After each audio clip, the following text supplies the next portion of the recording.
What's going on, guys? Welcome back to a brand new episode of the Hamilton Trained podcast. If you are new here, let me just say welcome. I am so glad you're here, and I appreciate you listening. So whether this is your first episode, what's up? Or if you've been here for all 200 plus episodes, I appreciate the fuck out of you too. So yeah, we're here. So thank you so much again for joining us. Now we have got some cool stuff to get into today. Now, I actually 15 minutes ago was totally content blocked. Like if you follow me on Instagram on stories every day, I literally just made a story showing how my defeated face. And I'm just like, well, I just sat down and was going to film and I've got nothing. So I dove into emails a little bit and got inspired. So I had some client stuff come up and got inspired to make this. So because here's the reality, and this is if any other coaches watch me, like my favorite thing with coach and my suggestion for content creators is your best content will always come in the moment. Right. This is my issue with trying to block content or set aside time. All right, mom, whatever, I'm going to create content at this time every single day, unless that's just your creative zone. That's never worked for me. So for me, it's been one of those things where I just create it in real time, which is really annoying from a scheduling standpoint. But anyway, so I digress. Anyway, it's just a little bit of Jared brain for you. Now, before we get into today's episode, as always, a massive thank you to the sponsors of myself and for the show. First and foremost is Flex Pro Meals. Guys, I'm for the past couple weeks, I have been living off of Flex Pro Meals. Normally, I have Flex Pro Meals usually 1 or 2 a day, but things have been crazy, traveling, holidays, family kind of stuff. So I haven't really been cooking a whole lot, and I've been eating just living shit out of Flex Pro Meals because they taste amazing. They're in line with my goals and they're convenient as fuck. I'll be out here doing work and working on stuff. And then I'm like, oh shit, I need to eat, run in there, throw a meal in the microwave, smash it, get back out here. Right. I couldn't imagine if I had kids on top of all that, you know what I mean? So mad props to you parents out there, but I'm telling you guys that it's such a game changer having just one step less, or even if you don't eat them a lot, just having them on deck in your fridge for when times are crazy. Cause the reality is someone asked me on Instagram, they're like, hey, is Flex Pro really worth, is it worth the money? And I compared it to fast food, and it's fast food is $5 to $10 a meal. Flex Pro is $5 to $10 a meal. But in fast food, it tastes okay or maybe moderately decent, but then these taste amazing versus the meals at a fast food. You've got to wait in line 15 to 30 minutes. Flex Pro, they are in your microwave and done in 3 minutes. What else was it? I'm trying to think what I put on that post. It was one of those things where it was also most fast food meals have next to no protein or not very much, not compared to how many calories it is. Cause it's usually if you go to get a McDonald's number 1 or a Wendy's number 1, you're paying calorically over 1,000 calories for not very much protein. But Flex Pro is your calories are much lower and your protein is through the roof. So for me, it's a no-brainer, and I love them as a sponsor. So if that sounds like it's something that's up your alley, check out the link below or go to flexpromeals.com and use your boy's code Hamilton Trained, and it supports me, and you'll get a 20% discount. So there's that. Then our second sponsor is First Form. Guys, I know I say this a lot, but if you're into supplements, it's really hard to get better than First Form. Everything from what the company stands for to the quality and of the products, the safety, the accuracy. Fun fact, most supplements in the industry's labels are not very accurate. You can see it a little bit in the YouTube video. I have my First Form shelf right here of all the stuff I take. But I'm telling you guys that their stuff is huge if you're into supplements. If you're not quite sure where to start with supplements, I have a video. I'll leave it in the description.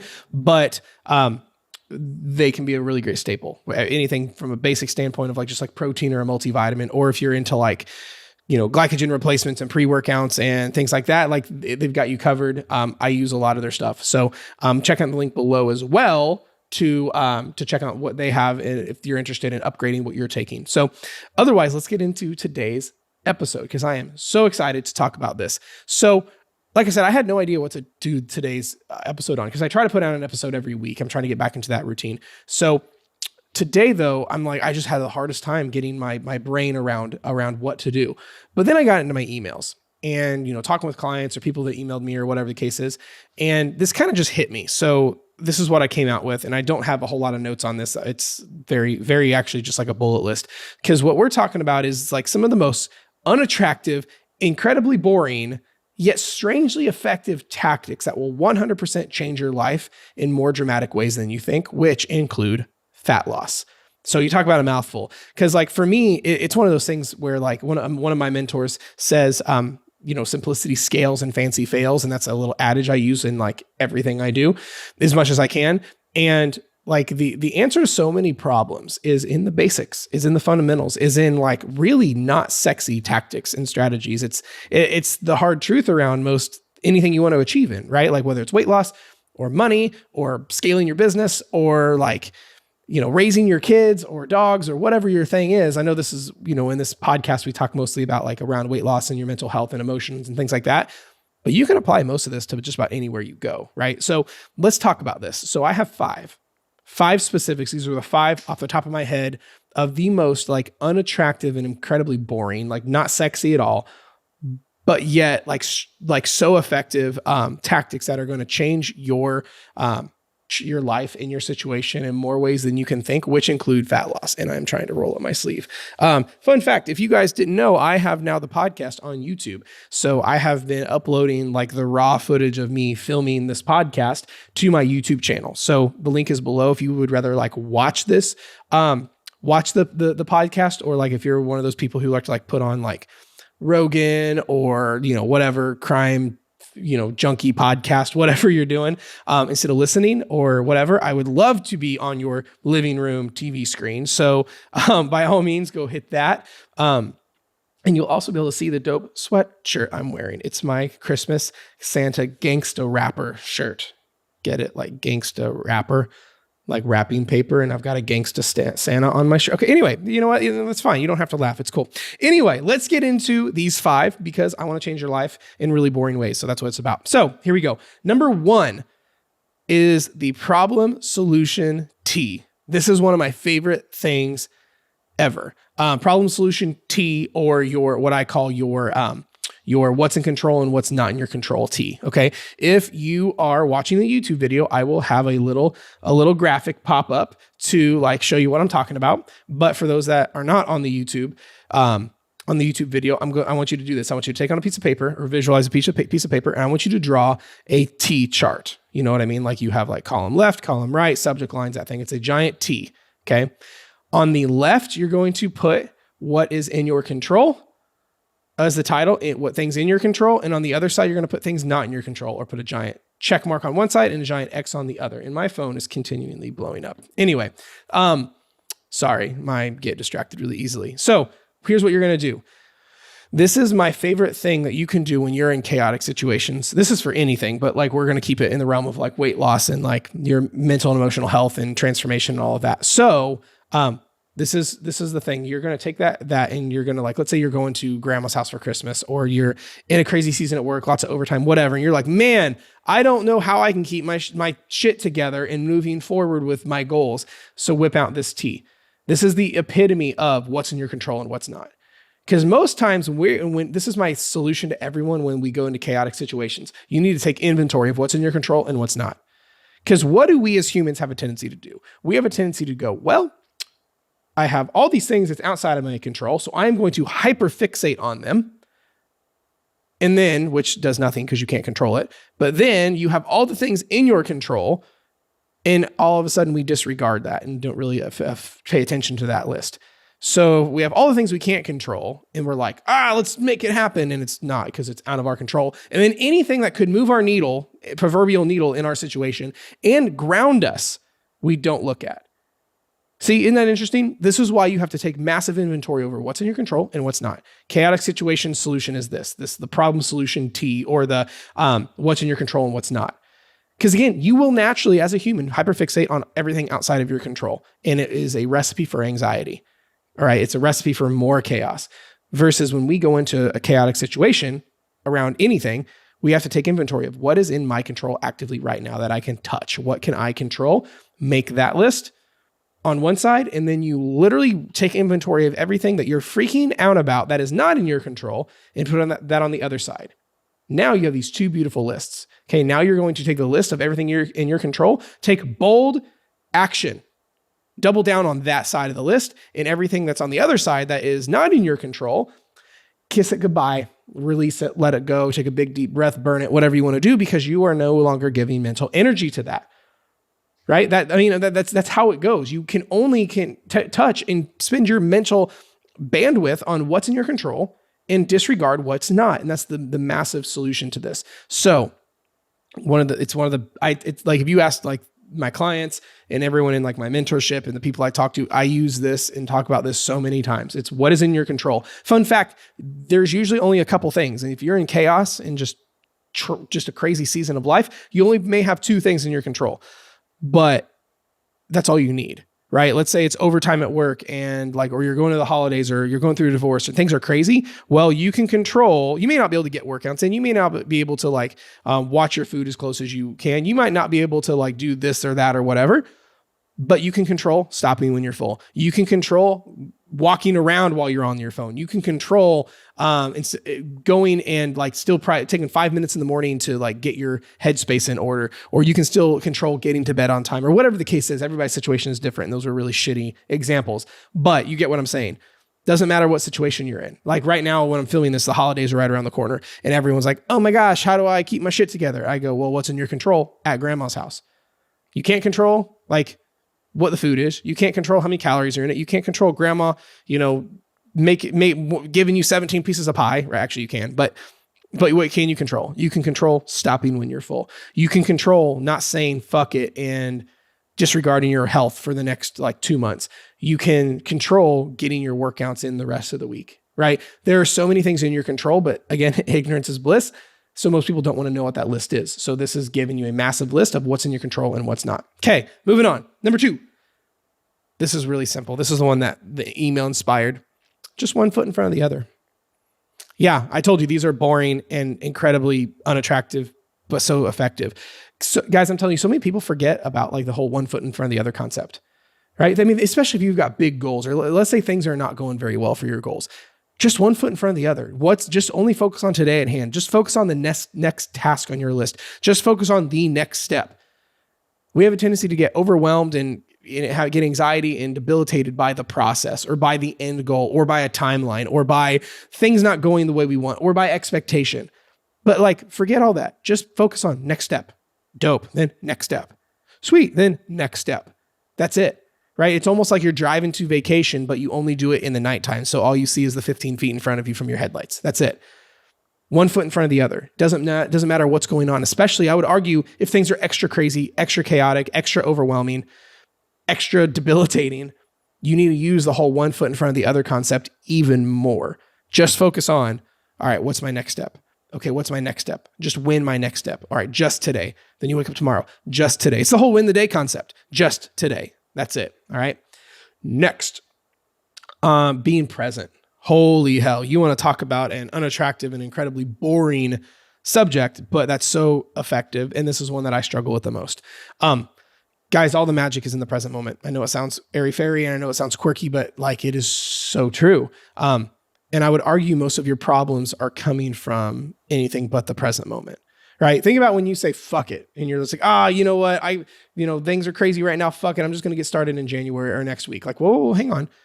But you're disregarding this moment right now. You're disregarding the things in your control right now. We talked about that. You're disregarding like, what about tomorrow and what about the next day and things like that. You're just like hyper fixating on all these bad things, and then you're disregarding it. And then like, you're anything but present.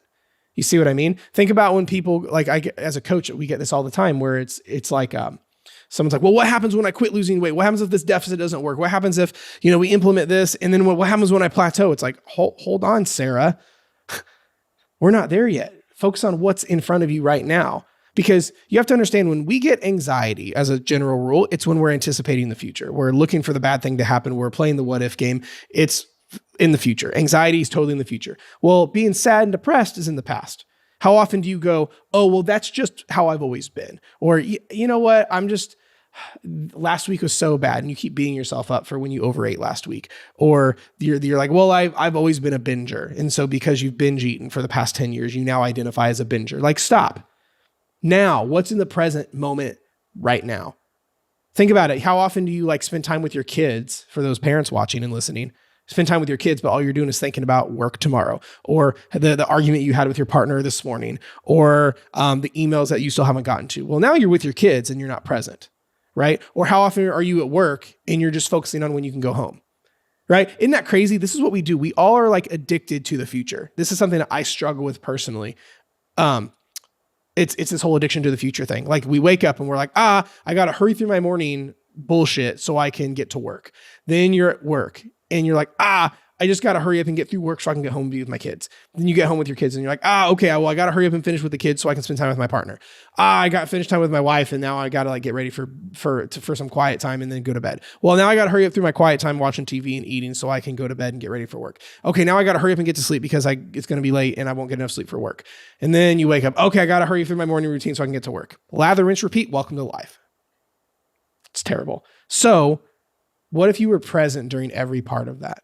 What if you woke up and you were just present through your morning routine, present during making your coffee, present during like eating your breakfast and tasting your coffee, really present on just your drive to work and noticing the leaves and noticing, the nice weather or listening to the radio, or, let's say you're even in traffic, at least like in being present and grateful you have a car and you have a job that pays well. Or let's say then you're at work and even if you don't like your job, like you're present, like I'm at least helping these people. Or I can at least be present with the person I'm in front of and at least making their life a little bit better.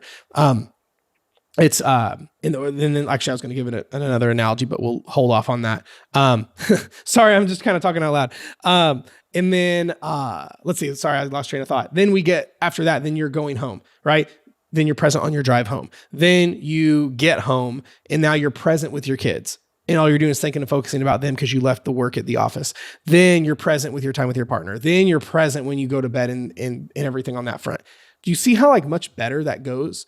You experience the same day to day, but you're present.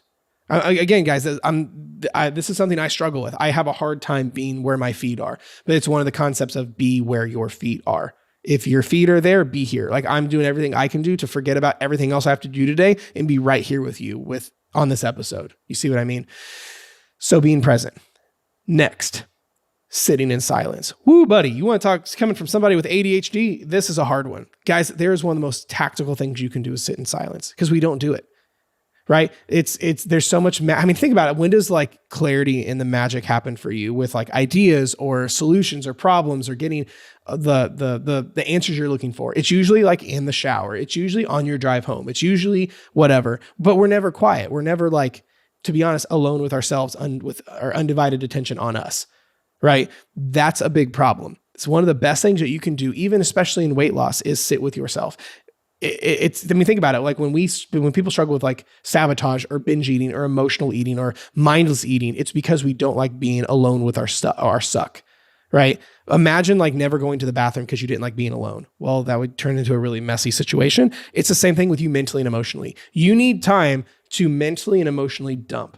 But when we are running from our thoughts, running from our darkness, running from our bad mood, running from our negative emotions, and never sit with ourselves, it's no wonder you have issues that come up, right? What's a child do that's been ignored? Like if you have a kid that you like avoid and don't look at, don't talk to, and then when they do get alone with you, you just like distract yourself with your phone. Like what's that child do? They start acting out. They start doing stupid shit. They start getting loud. So no wonder you're having binge eating happen, emotional eating happen, sabotage happen, unhappiness happen, lack of consistency, lack of discipline, lack of inspiration happen because you're not sitting with yourself. Sit with yourself and have time out of your day in total silence, even if it's just 5 minutes. I always say if you're willing to give 4 minutes a day to your teeth, right? 2 minutes brushing in the morning, 2 minutes brushing your teeth in the evening, give at least the equal amount to your headspace, mental health, and emotions.